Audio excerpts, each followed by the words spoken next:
Barakatha Yahweh, Barakatha Yahweh Shai, Barakatha Yahweh, Barakatha Yahweh Shai, Call Haloyim, Yahweh Bahashem, Yahweh Shai Bahashem, Rakwadash. This is another additional epistle to the 12 tribes of Israel. Double honors to the apostles in which labors we have entered. You know. We all know that our government lied to us, right? Yeah, we know. It's 2025. So apparently a 1962 US government document has been declassified, and in this document it shows how the US government at the time had planned to stage a hijack, sink ship, and even go as far as to hold a fake funeral for fake victims who don't exist. Also, they can justify attacking and taking down Cuba. Allegedly. This creator shared this information on TikTok in this video where she did a quick summary of the document and all that it entailed, or at least the cocoa of what it entailed. So without further ado, let's get right into the video. How far would the US government go in order to justify going to war with another country? Would they stage hijackings? Maybe terror attacks on their own soil or soil abroad? Would they kill innocent people? Hold fake funerals for people who they said had died but never existed in the first place? They wouldn't do that, would they? Operation Northwoods, a 1962 declassified document. This was prepared by the Joint Chiefs of Staff for the Secretary of Defense. Then it went on to JFK, who ultimately... John 8:44. John 8:44. Ye are of your father the devil, and the lust of your father ye will do. He was a murderer from the beginning, and abode not in the truth, because there is no truth in him. When he speaketh a lie, he speaketh of his own, for he is a liar, and he is the father of it. This is Esau. He was a murderer from the beginning. So, there's a connection between Cain and the serpent, the sorcerer, that Christianity never taught you. He was a murderer from the beginning, He abode not in the truth. Am I my brother's keeper? You shall be God. You eat of this fruit. There's no truth in him. There's no truth in Esau. When he speaketh a lie, he speaketh of his own, for he is a liar. He is the father of it, man. So they speak of all this reason that they're the hero, all this violence in the world, and really, he is the father of it. Imagine if Esau was really into non-interventionalism, really, the wars, we would basically have world peace right now. It would be really just lighter skirmishes, more countries. They fight for, expanding, border advantages. But, which the world would love to go back to. We live in the heathen would love to, including Esau, outside of the beast system, outside of the, the NATO EU system, would love to go to a more fair world where, where they deal with each other, versus always having to cave into the demands of to Babylon the Great. Said, nah, we're not doing this, which is a good thing, because the plan in here is absolutely insane. Let's take a look at it. A little background first. At the time, Fidel Castro was ruling Cuba. The U.S. didn't like that. They wanted to replace him with someone who aligned with U.S. interests. Imagine wanting the president in another country to be more in line with your interest and the interest of your country. The audacity of the U.S. I mean, this is something... You want to do things in benefit of your people, your country? No. We got to kill you. We got to take you out of power. We got to fund a political militaristic opposition to your party to overthrow you, because you want to do things in the interest of you, in your country, in your nation, in your people, and not and not the political, not do things that politically benefit the people who truly control America. There you go. Because it doesn't even, things that have in America don't even benefit people. Like when you talk to a so-called black man about DEI, he'd be like, "Oh, it helped me, it got a job." And it's like, yes, even in the micro aspect, you got a job. It's not an institution that actually benefits you, like the institutions of getting a job. When you actually had these manufacturing jobs, you could just walk into a car factory, and then your house was maybe like 2 years salary or something. And then you could go, that job actually meant something for you to actually own an asset and to really gain wealth, Well,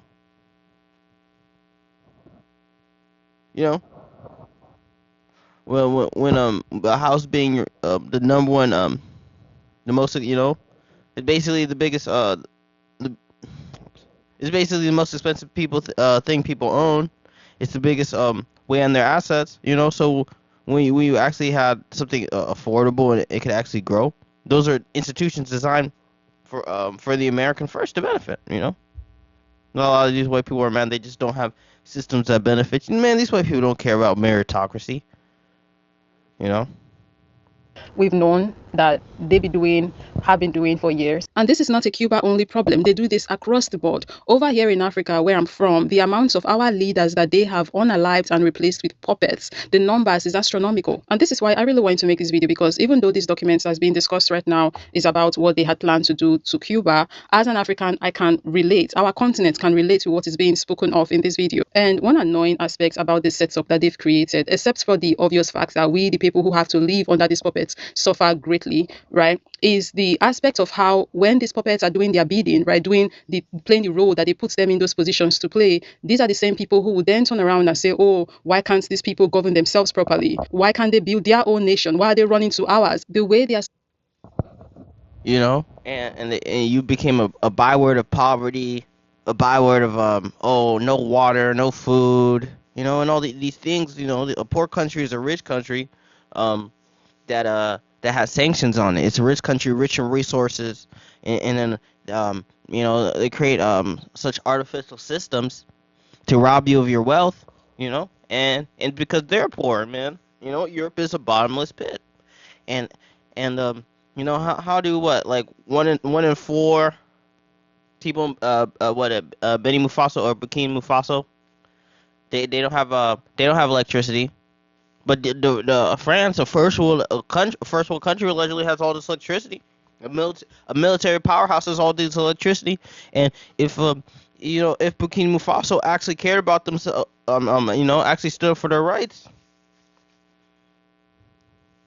actually stood up for what's right, and actually,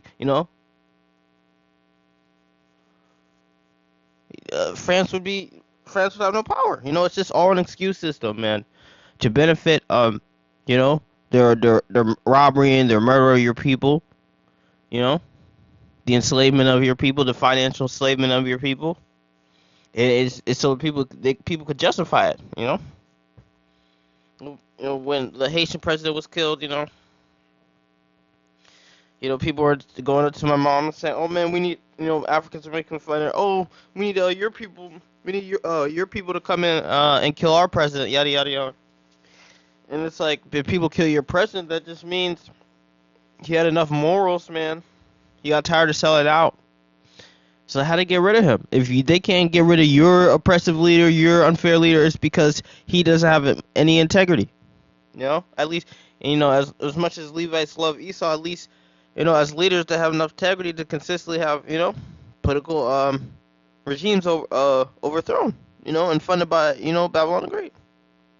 Skilled at throwing stones and hiding their hands, the sinister tactics they employ. Anyways, let's get back to this document, because what they had planned, diabolical. They tried assassinating him. They tried inciting a revolt within the country. It wasn't happening fast enough. So they decided, we got to go in with the military, but it has to be justified on the world stage and with our own U.S. people. So they came up with 9 tactics of, here's what we can do in order to justify it.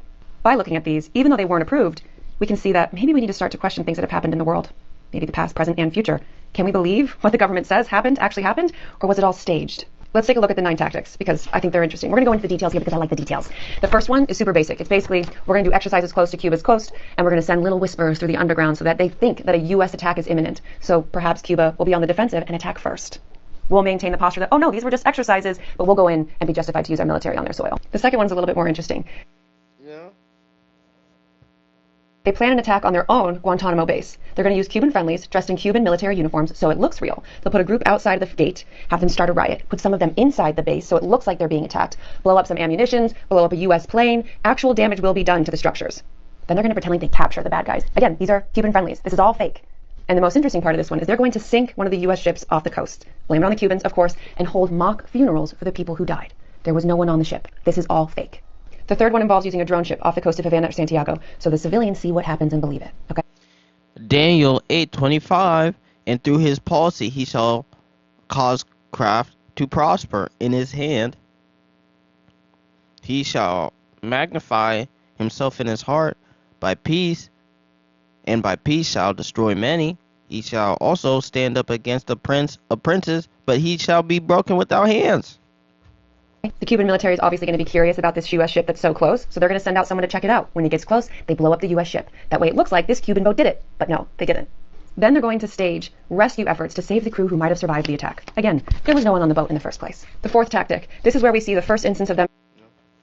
Revelations 13:11. And I beheld another beast coming up out of the earth, and he had two horns like a lamb, and spake as a dragon. And, you know, two horns, they're political party, and they come in gentle like a lamb. You know, I'm talking about own lamb good, I'm not talking about lamb innocent. Man. That's why, you know, when you sacrifice any animal, and she said any animal. So when you sacrifice any animal, especially lamb, you know, you build the connection, and that's your best one, you know. So it hurt, you know. You don't think it hurt for Yahweh tried to give his best spirit, the best Israelite, you know, the best Israelite, the Israelite that most embodies him, and he gave him up to be sacrificed. Hey, that hurt.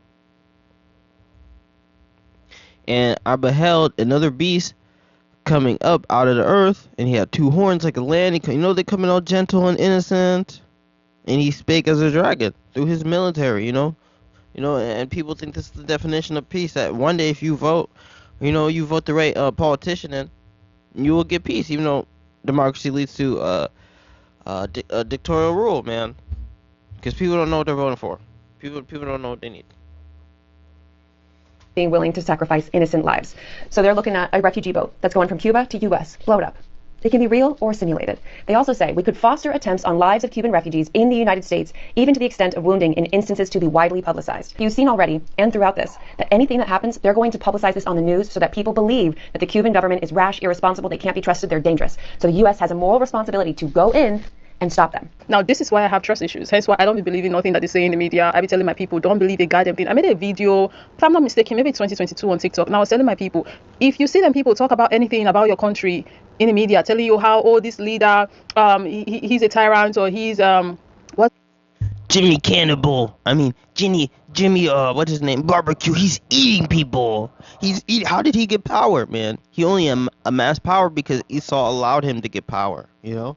Whether you know he set up opposition in the sense that you know he's still under Esau's pocket, or you know Esau set him up and he feel bad, you know, like anyone you deal with Esau's system, you feel bad, you know. Now Esau, you know, maybe you're not letting them you know mess with you know fuck your people over as much as they like, so you know. Who you gonna deal with? Esau or the gangs? So you gonna link up with the gangs? You know, you gotta deal with the devil or the devil. You know, you either gotta choose deal with the devil or you gotta deal with the righteous, whose father is the devil. You know, because you know these people have consumed everything Esau wanted them to consume as an identity. You know. That what they like, dictator. They want to come and give you democracy because this person is a bad person. Don't believe a goddamn thing these people are saying, because they be up to something. I keep telling my people, if you ever hear these people speak negatively about any of your presidents, just know that that's exactly the president you guys need. They speak negatively about the presidents that they're having a hard time dealing with. They're having a hard time getting their way with, right? That's how it works. It's reverse psychology. Just operate on reverse psychology when you're operating with these people. If these people tell you take a left turn, bloody take the right turn. If they tell you go forward, start running the F backwards. You guys don't find it suspicious how they claim to hate dictators, but somehow they don't have any issue whatsoever with the president of Congo speaking specifically right now about the DRC. They hate dictators, but we've never seen them dragging the presidents of Cameroon in their media. You don't find that suspicious? Number 5. Capitalize on what Cuba is doing in other countries, publicize it, and then create more events that we do but blame it on Cuba, such as burning sugarcane fields, or perhaps a weapons shipment is found on the coast of one of these countries. I mean, Habakkuk 2:2, and the Lord answered me and said, write the vision, make it plain upon tables, that he may run that readeth it. For the vision is yet for an appointed time, but at the end it shall speak and not lie. Though it tarry, wait for it, because it shall surely come and will not tarry. Behold, his soul, which is lifted up in him, is not upright in him. The just shall live by faith. You know. Yes, also because he transgresseth by wine. He is a proud man, neither keepeth at home. He desireth He enlarges his desire as hell, and is as death, and cannot be satisfied, but gather up unto himself all nations, and heapeth unto himself all people. Shall not all these take a parable against him, and a taunting proverb against him, saying, Woe to him that increaseth that is which is not his? How long? To him that laid himself with the clay, shall they not rise up suddenly, that they shall bite thee? And shall they not awake, that they shall vex thee? For thou shalt be for booty unto them, for booties unto them, because thou hast spoiled many nations, and the remnant of all the people shall spoil thee, because men's blood and violence of the land of the city, and of them that dwell therein. Woe to him that covet an evil covetousness to his house, that he may set his nest on high, that he may be delivered from the power of evil. And that's what he's doing with this NWO. Thou hast consulted shame to the house by cutting off many people, that and has sinned against sins against thy soul. Sorry, God. Blame it on Cuba. This is the U.S. doing all of these things. How many times have we heard about weapons shipments that were intercepted by the U.S. military and blamed on another country? Was it actually, or was it us trying to justify military intervention in those countries? Will we ever know? I don't think so. Number 6. Here we see that the U.S. proposes building out a plane that looks like Cuban Air Force. The idea behind this one is to fly the fake Cuban military plane close to civilian airliners so they think that they're about to be hijacked or shot down by the Cuban military. Everyone on board will look out the window, see the Cuban plane, think that they're being attacked. Even the pilot is going to believe that they're about to be attacked. So they're going to come over on the intercom, maybe on FAA, and say, we're being attacked, we need to make an emergency landing. It's the U.S. the whole time. And can we quickly talk about the amount of money that would have been put into this plan if this plan had been approved of? The amount of money these people are willing to, the people who suggested this, right, are willing. This man keeping not his own. You want everything. He want all your resources. He want to control everything. So his desire is his hell and his death, because that's all that comes. He don't mind how many he has to kill, and he's not willing to claim it. He's not just gonna say, hey, we're colonizing power. We're gonna take what we want. To bond just to do all of this. We are talking millions of dollars here. Money that they could have been thinking about, how can we use this money to help the American people? What can we do? Esau could have ended world hunger. Ezekiel 29:15, it shall be the basis of kingdoms, neither shall it exalt itself anymore above the nations, for I will diminish them, and that they shall no more rule over the nations. This decree is by the decree of the watchers, the demand of the word of the Holy One, to the intent that the living may know that the Most High ruleth in the kingdom of men, and he giveth to whomever he will, and setteth up the base over it, the bases of men. And we get to see this is literally the most grimy, the most cowardly, most low down way of colonization. To make the lives of the American people better, but no, this is what they're thinking of doing. These are the same group of people who have refused to pay reparations to the descendants of enslaved people, to the African American people. But they are willing to burn money doing this, though, this rubbish, this unnecessary acts. It's insane. All of this is so insane, and it's just pure wickedness. At the end of the day, if we want to call it what it is, just pure unadulterated wickedness. We should have been got reparations. Man, we could get reparations a millions times over the wayside USID. Israel 14:2, and the people shall take them and bring them into their place. The house of Israel shall possess them in their land, and land of Yahweh for servants and handmaids, and they shall take them captives, whose captives they were, and rule over their oppressors. People say slavery is dead, man. In slavery, you could run away. You could run away to a forest and live in a system outside of Esau. You could have lived in a community outside of the touches of Esau. But now this economic system, you cannot run away from. It shall come to pass in the day that the Lord Yahweh shall give thee rest from the sorrow, from thy fear, and the hard bondage therein thou were made to serve. Thou shalt take up this proverb against the king of Babylon, and say, How hath the oppressor ceased, the golden city ceased? The Lord Yahweh hath broken the staff of the wicked, and the scepter of the rulers. He who smote the people in wrath with continual stroke. He that ruled the nations in anger, and is persecuted, and none hindereth. In high places, because imagine sitting down to plan something like this, and then some people, when they think about the devil, they're thinking about some spirits being in the shadows, lurking in the shadows with horns. Like, be so effing for real. The lengths these people were willing to go to, even risk people's lives and fearmonger people unnecessarily, all just for their selfish desires. And those are real, but those people are dealing with this man. I mean, this particular plan was rejected, thank goodness. But we are talking about the US of A here. We see what they be doing year in, year out for decades now, right? So, of course, just like this creator says, who knows about other plans just like this that could have been executed. Number 7 simply states that we need to have an ongoing campaign of apparent hijackings of civilian planes so people feel more fear. That's insane. But it leads us to number 8. I'm going to read direct from the document on this one. It is possible to create an incident which will demonstrate convincingly. So what have they told you, man? Everything that we've seen with Russia, them jumping the gun with the conflict, trying to do everything to get this conflict inside, especially World War III. Them using the Nazis in Ukraine, NATO arming them to get them to strike to Russia. Them cutting off water, Eastern Ukrainian, ethnic Ukrainians being persecuted, by the Russians,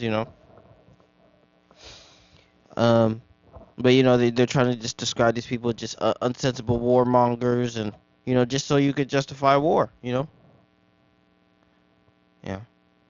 And how many Democrats? They could say how many people would really say they're anti-war with Russia, man? Most Democrats want to say that. Because the propaganda is slowly working, man. That a Cuban aircraft has attacked and shot down a chartered civilian airliner. How are they going to make it more dramatic? They're going to say that it was a group of college students who were going on holiday, and they outline exactly how they're going to do it. We know that TSA is actually terrible at stopping, terrorist events, but at the same time, we've seen so many, CIA plots ordered. At the same time, it's just, but most of these were set up by the CIA to get you normalized to these narratives. So when they actually commit these acts, you have been prepped for them to accept this information. So there will be 2 planes. One's a drone. One actually has people on it. These people are going to be given aliases, so the names that are on this plane don't actually exist. The planes will take off at about the same time. Civilians will land safely, exit, disappear. Those people don't exist. The drone will keep going. When it gets over Cuban airspace, they'll send out a mayday signal. At the same time as they do that, a radio signal will trigger the destruction of this plane. That one blows my mind. I mean, we can see how that would be used and publicized, and the US people and maybe even international audiences would start calling for war with Cuba. If they attacked and killed a group of college students who were just off on vacation, yeah. They seem insane, and maybe they should be taken down, right? Maybe. Number 9, the big finale. This one involves lying to the U.S. service members. This one goes into a lot of detail, so take a read if you're interested. It's going to be an Air Force exercise off the coast of Cuba. 4 planes doing a routine exercise, but before they take off, they're going to be primed to believe what's about to happen. They'll say you need to carry ammunition just in case Cuba attacks. The pilot at the end of the formation is in on the whole gig. At some point during the flight, he'll say he's being ambushed, and then he'll cut his signal of his plane so no one can see him or find him. He's going to land safely. He's fine. By the way, this guy has an alias. He doesn't actually exist. At the same time that the plane would have crashed, a submarine is going to pop up in the area and distribute plane parts. And these 3 pilots who were in the air listen to that. This is what got me. Michael 2. Woe to them that devise iniquity and work evil upon their beds. When the morning is light, they practice it because it is in the hand of their power. And they covet fields, and they take them by violence houses, take them away and oppress a man his house, and even a man of his heritage. Well, that's what they've done to us, so they've done to the whole world,